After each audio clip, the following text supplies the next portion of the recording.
Hey guys, and welcome to another pickups video. This is episode number 16. Without further ado, let's jump right into a bunch of Switch games. We got Blasphemous Part 2.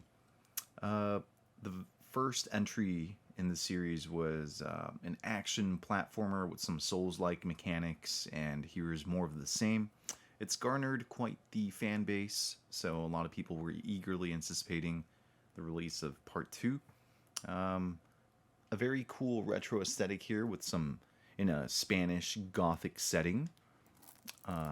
Difficulty is up there as well. It's not your kids action platformer for sure.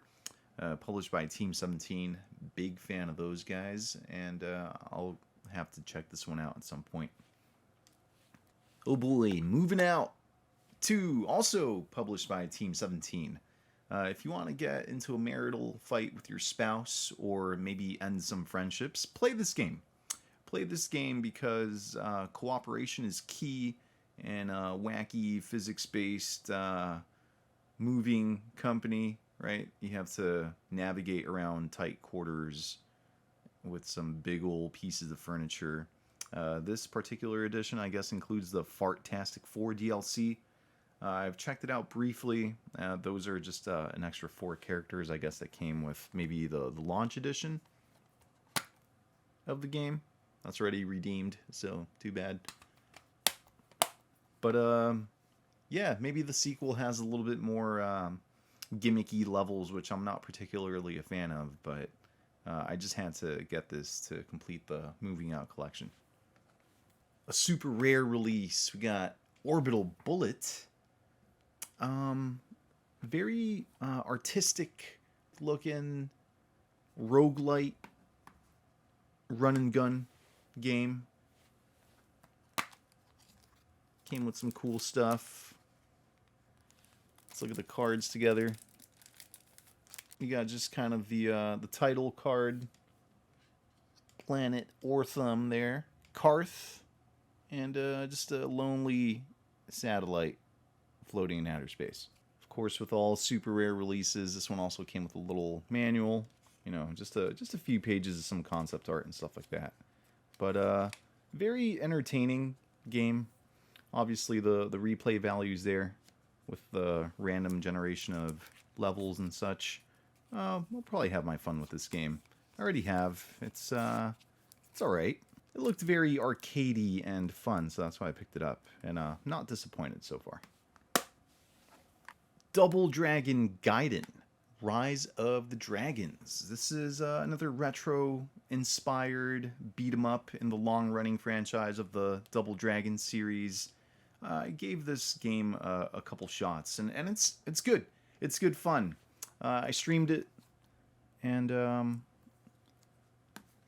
of has like a chibi art style, and you know the characters have like big fat heads, but the gameplay is solid. The music is also really cool, and you know, the art style kind of grows on you eventually. Inside, you have a little sticker sheet with some of the characters, and a big old poster. Big old poster. Very nice. Yeah, if you like beat 'em ups, you can't go wrong with this one. It has some roguelite elements in which you beat the different enemy hideouts in different orders, and the ones that you don't challenge get stronger. So there's some replay value in this one. Stubbs the Zombie, Rebel Without a Pulse, published by THQ Nordic. Those guys know what's up. They're always putting out some lesser-known games that have been lost to time. This used to be an Xbox exclusive back in the day, and it was hard to find.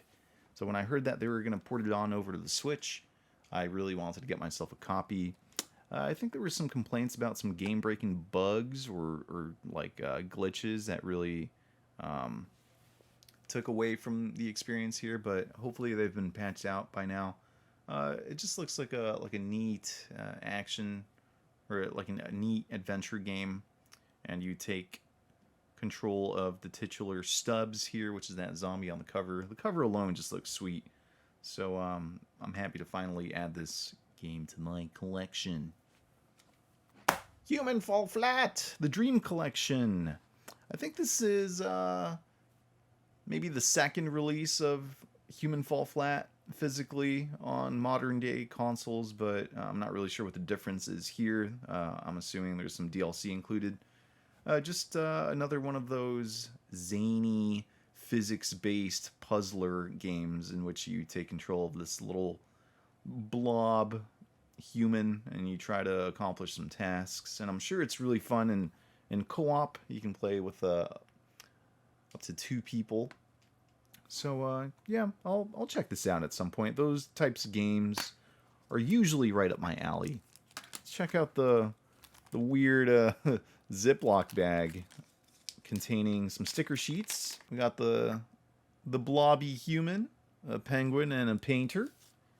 Then we have a wrestler, baseball player, crash test dummy, French mime, a luchador, Princess Daisy. It looks like a soccer player and a black belt karate guy. We got a dog. What is that? Like an Arctic explorer with a jetpack and a magnet, a jester, and an astronaut. Can't forget a snowboard tourist out of place guy with a kung fu chef, a homeless guy, and what is that? A circus ringleader magician man. Now, aren't we all excited to paste these stickers all over our car? Yeah, looks interesting. Looks fun. I'll check it out eventually. I'm not really sure. Popping out. Whatever. Yeah. Human Fall Flat. Smashing the Battle. Ghost Soul, published by East Asia Soft. A little bit of an obscure title here.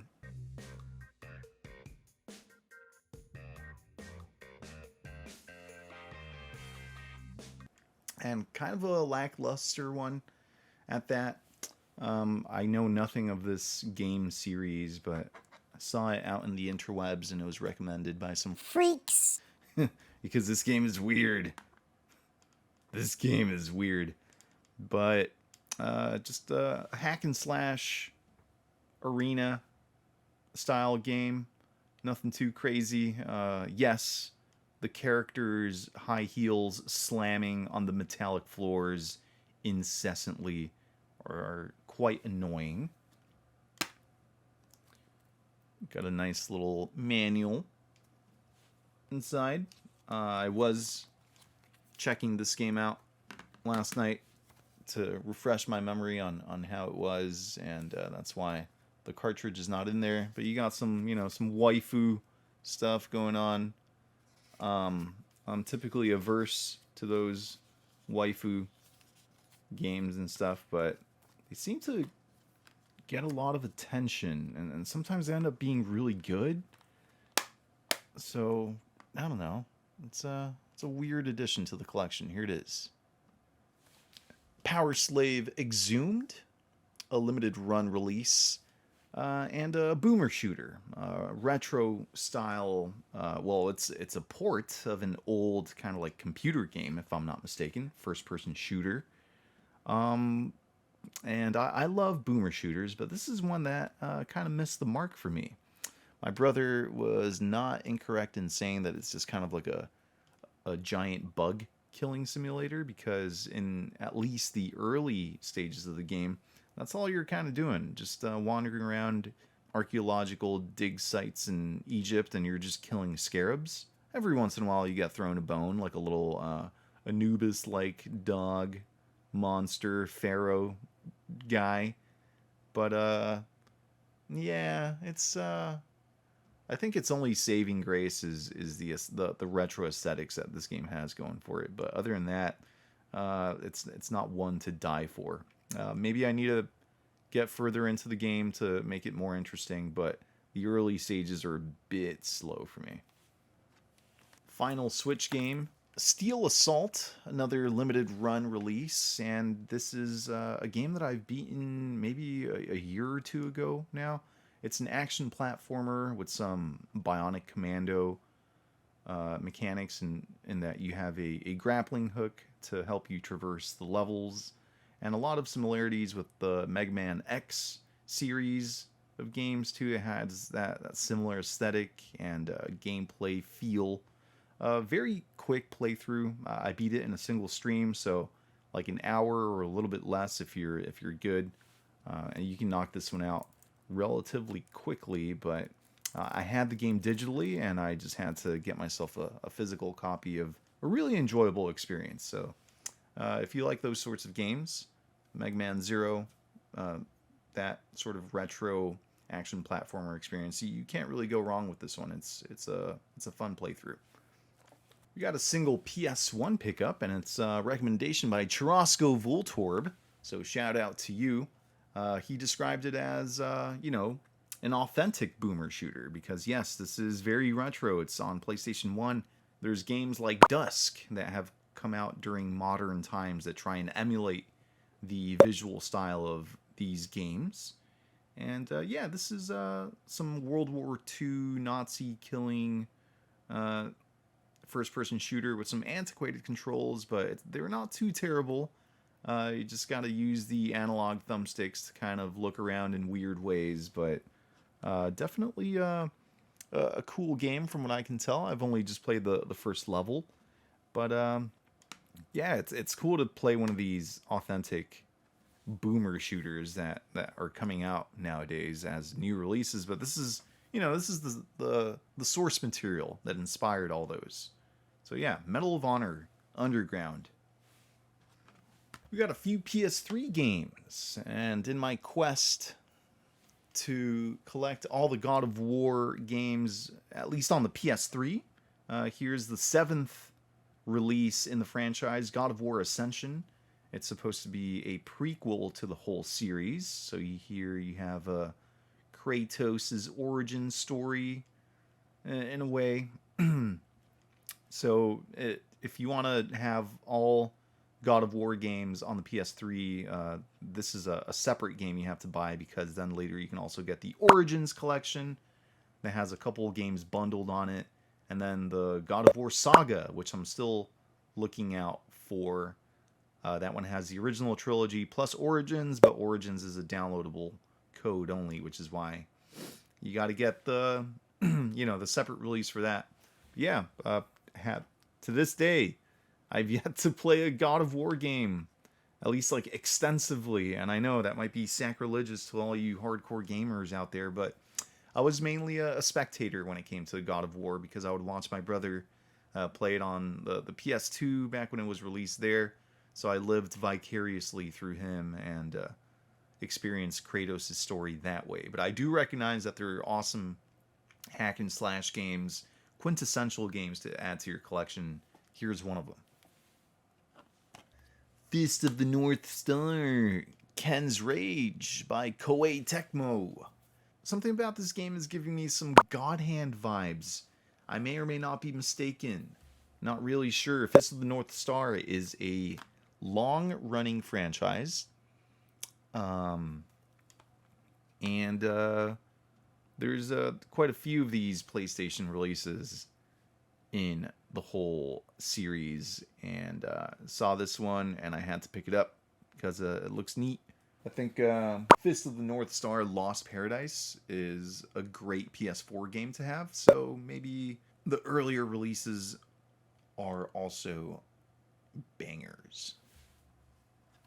And also in my quest to recoup games, which I once sold long ago in my stupid childhood, Mario Golf Toadstool Tour on the GameCube. Not a huge golf guy, any which way you look at it, but, I once owned this, and from what I hear, it's a decent golf experience if you don't mind magic mushrooms and star powers and zany characters in the Mario Galaxy, or the Mario universe, I guess. But yeah, here it is, nice and complete. Mario Golf. We got a tiny little GBA game, and it's Whack-A-Mole. I'm not really sure why I got this game. I think it was dirt cheap, and I was like, yeah, sure, why not? It might be a hidden gem. And although I can't say it's the craziest game I've ever played, it could be kind of addictive. I'm not going to be running back to replay the game, but it's just kind of like a reaction based, whack the mole. You guys have all played whack the mole in arcades, or maybe you haven't. But this is a digital version of it on a 3x3 playing square. And there's like 7 worlds or something, and I sat through them yesterday in like 45 minutes, just knocked it out. Wanted to add a game to my beaten list in 2023. I'm honored that Whack-A-Mole is amongst greatness there. Let's check out some PS5 games. We got Stray, the game with the cat. The little cat that got lost or something. I remember this game being part of the the gameplay sizzle reels that they would put out for the PS5 when that console was launching almost 3 years ago now, which is crazy.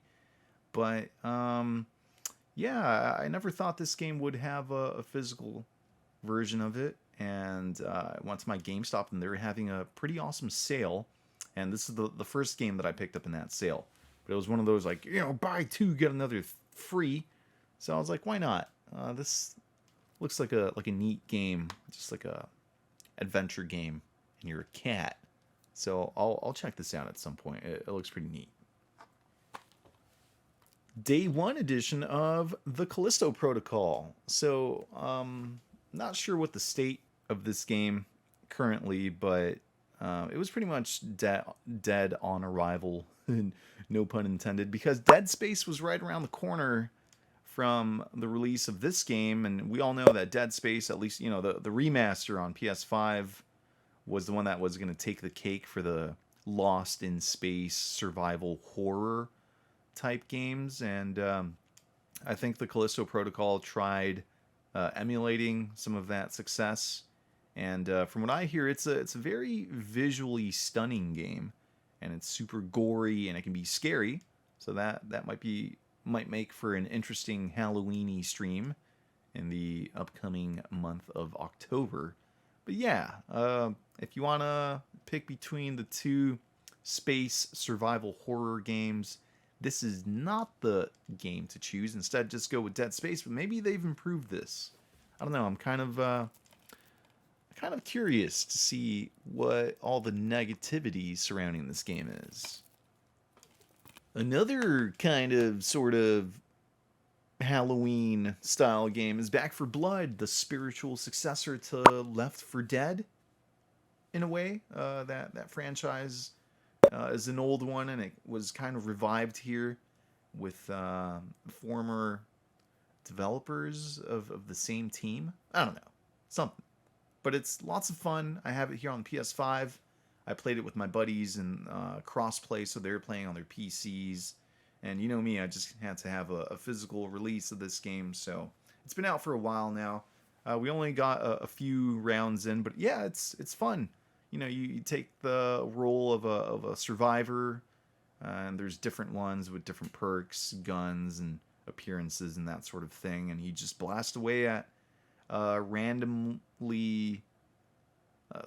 The encounters are pretty random for every stage because there's these cards that the enemies have, right? So these cards are like different abilities that the enemies will have for that round, and they're randomized each time, so it keeps the game nice and fresh.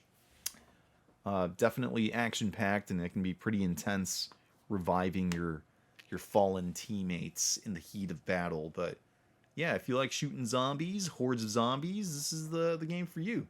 Yeah, I would recommend this one. It's good. It's a good time.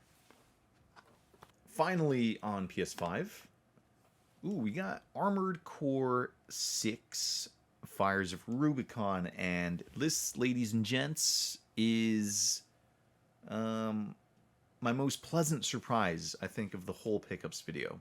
Published by Bandai Namco, I'm slowly becoming a Bandai Namco big fan, because there's just this Japanese quality that you can really notice in all the releases by that company. Some real quality stuff. This game has a superb audio design.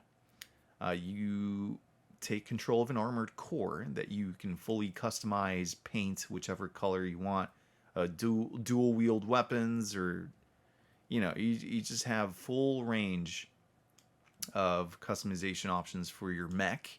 And I'm a mech guy, so maybe this game speaks to me in a different way also. But one thing that I found very striking to me was the audio in the game, because you're going around destroying enemy forces, and you're hearing their comms, right? So the dialogue in the game is not contrived at all. Like, it's not corny or cheesy.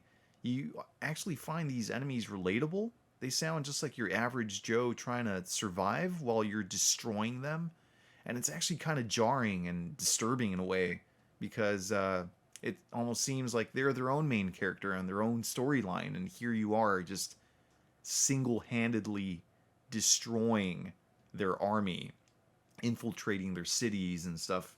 The I guess the plot isn't too groundbreaking, right? You're just like a mercenary. You're just another number, and you're fighting for this cause against like an evil industrial army corporation type deal. But yeah, I I am enjoying this game, and I'm looking forward to playing some more of it. The other refreshing part about this game is that it's just level based. It's not like open world and overwhelmed by the amount of objectives. No, it's just kind of like it's menu based, right? You go into the menu, you select your mission, they drop you in, you complete the goal, and then you're exported back to the main menu and customize your mech and that sort of stuff. It's refreshing to see when a game isn't, open world and do 1,000 things at your own pace. I like a little bit more structure and linearity sometimes, and I cannot praise this game enough. It looks great too. Highly recommend Armored Core 6. If you're new to the series or have been a long-time fan, definitely check this game out. Disney, the Classic Games Collection. Well, the only reason I got this triple pack was for Jungle Book. check out Jungle Book. I already had the dual pack when it released out on Switch in a fancy little SNES style box, Lion King and Aladdin. But, I think that box is still sealed, so I went ahead and opened this one. This will be my play copy, with the added bonus of having Jungle Book. It says, now featuring all console versions of Aladdin and the Jungle Book. No mention of Lion King, as I think there are a couple different releases for that game on the SNES and Genesis that are quite different from each other, but a nice little Bundle. here of mascot platformers from the days of yore. And nice visual style because, Disney, they always held their productions in high regard. So, cool little retro pickup here, in a way.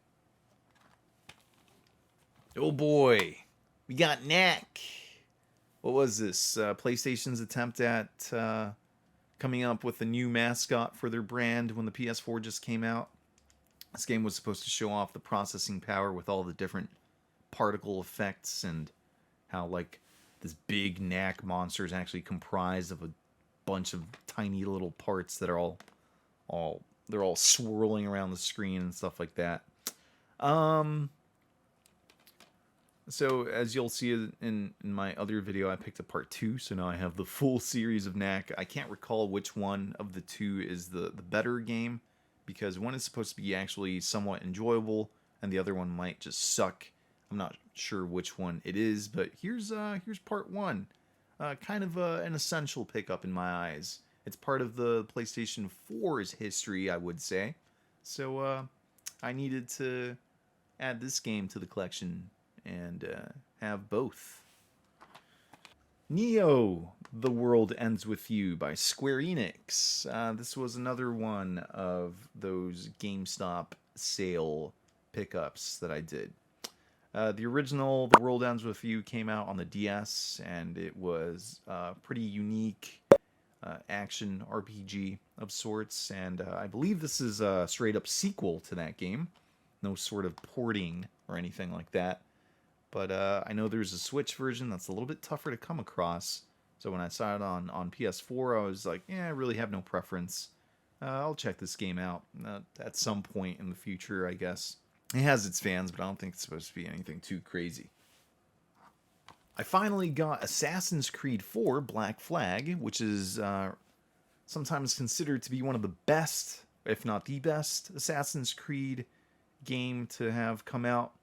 And a large part of that has to do with the naval battles, which they introduced in this game and subsequently included in other games such as Rogue, if I'm not mistaken. But you're a pirate and you're singing your shanties aboard your ship and decimating other pirates, and doing some parkour along the way as well.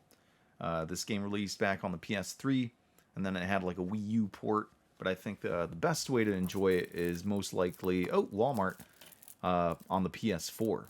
So happy to finally add this to my tiny little Assassin's Creed collection, as it is one of the essentials.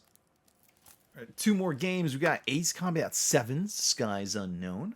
I mainly got this game for the VR compatibility. It's kind of a shame that it's not compatible with the PSVR 2, as that is now my preferred VR headset. Obviously, it's superior to the first one. But VR mode aside, I heard that this game was actually pretty decent. It has a pretty compelling plot line, and just some aerial dogfighting that I might be streaming at some point soon. Another Bandai Namco release, and I'm telling you, those guys know what they're doing, especially on the narrative side of things. So I'm pretty eager to check this one out. It's actually my first Ace Combat game that I've ever owned. I'm glad this number is 7 and not something ungodly like 20, because it's been going on for a while and there's some spin-offs. But yeah, that's cool.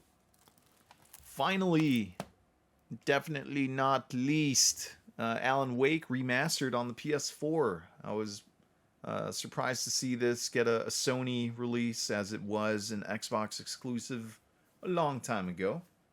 And a lot of people regard this as their top 10, if not top 5 game that they've ever played. And there's some other games that are kind of associated in universe, such as Control, and I really enjoyed that game. That game grasped me from start to finish. And this is a really, really good game. Oh, Walmart again. A really good game.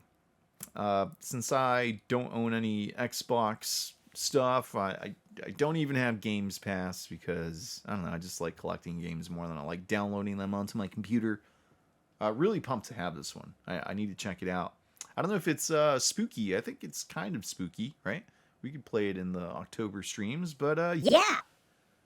Happy to finally add it to the collection. A seminal game in gaming, I think. Alan Wake. But yeah, guys, let me know what you thought of these pickups in episode 16. I'll catch you all on the next video. I appreciate the viewership. Thanks for checking out the video, and stay tuned for my streams where you might be able to catch some of these games being played live. And we also open up some Pokemon cards on there. So I'll catch you later. Okay, bye.